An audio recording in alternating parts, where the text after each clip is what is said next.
আসসালামু আলাইকুম। বাংলাদেশ যে এশিয়া কাপ খেলছে বর্তমানে, মানে এশিয়া কাপ সম্পর্কে আপনাদের মতামত কী?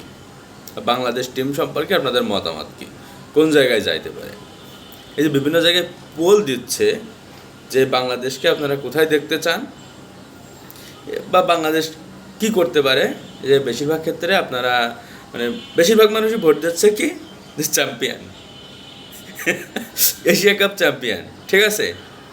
তো বাংলাদেশ যদি এশিয়া কাপ চ্যাম্পিয়ন হয় তাহলে অন্য দেশগুলো করলোটা কি? মানে অন্য দেশগুলো কি দোষ রে ভাই?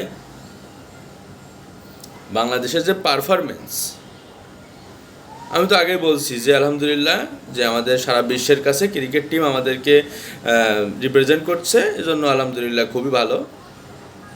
কিন্তু পারফরমেন্সের বিচার তো করা লাগবে, তাই না?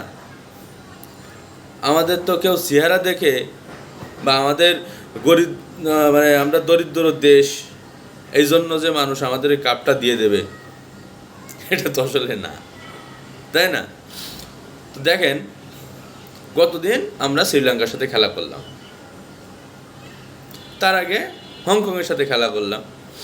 তো হংকংয়ের সাথে আমরা জিতলাম, ব্যাস খুবই ভালো, যে আমাদের জেতারই কথা ছিল, আমরা নিমিষে জিতে গেলাম।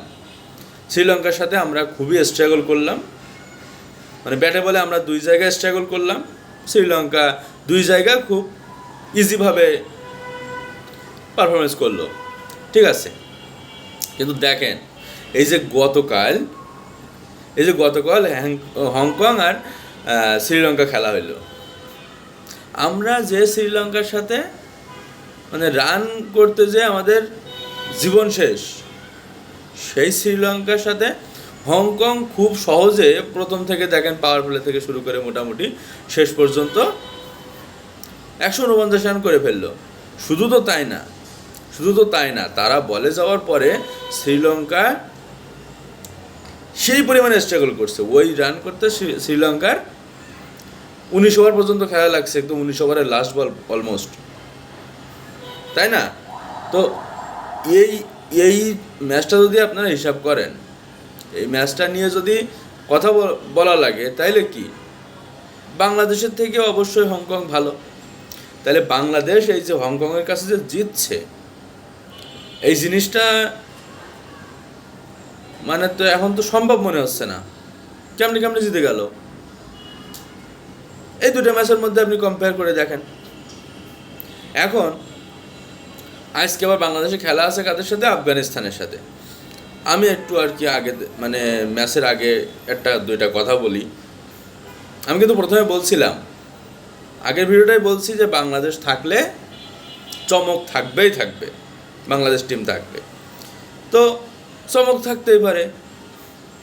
এই যে কয়েকদিন আগে আমাদের এই যে ওয়েস্ট ইন্ডিজের সাথে খেলা হইলো সিরিজ, এই ওয়েস্ট ইন্ডিজের সাথে বাংলাদেশ ওয়ানডেতে হেরে গেল, ওয়ানডেতে অবস্থা খারাপ। তাইলে কেমনে ভাববো আমরা টি-20তে জিততে পারবে? কারণ ওয়েস্ট ইন্ডিজ একটা টি-20 স্পেশালিস্ট দেশ। টি-20তে পুরা গেমে আমরা হচ্ছে ডমিনেট করছি, পুরা তিনটা ম্যাচেই। দেন পাকিস্তানের সাথে সিরিজ জয়। এগুলো কি? এগুলো চমক ছাড়া কি? এই খেলা দেখার পরে তো আমরা মনে করি এশিয়া কাপে মানে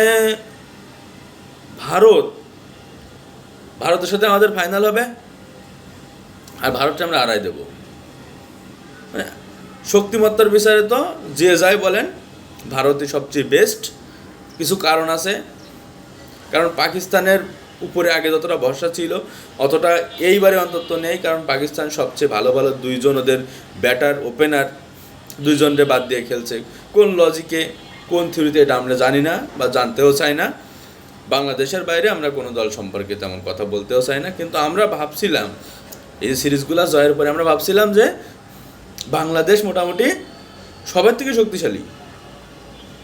এই যে মানে আমরা দেশের মাটিতে ডেকে নিয়ে এসে অস্ট্রেলিয়ার একবারে গুম করে দেই, সবাইরে মোটামুটি একেবারে হাতে হারিকেন ধরে বাড়ি পাঠাই দেয়।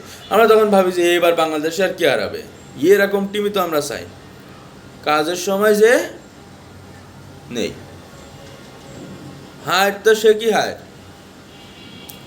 এই যে আজকের আফগানিস্তানের সাথে খেলা, শক্তিমত্তার বিচারে যদি চমক না হয় ম্যাচে নামার আগেতে আফগানিস্তান জিত, কিন্তু তো চমক থাকতেই পারে।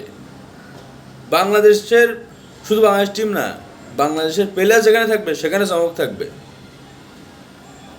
এই যে ইন্টারন্যাশনাল কাপ হলো না, এই যে ইন্টারন্যাশনালে যে খেলা হলো বাংলাদেশের থেকে, এই যে রংপুর গেল, এই যে গতবারেরটা হাঁটতে হাঁটতে জিতে গেল, পরে কাপ নিয়ে চলে আসলো, এবারও জিতে গেল মোটামুটি, এবারে ফাইনালে চলে গেছে ভালোভাবে, কিন্তু এবার কাপ নিতে পারে নাই। গতবার পারবে না, কাপ নিয়ে চলে আইছে।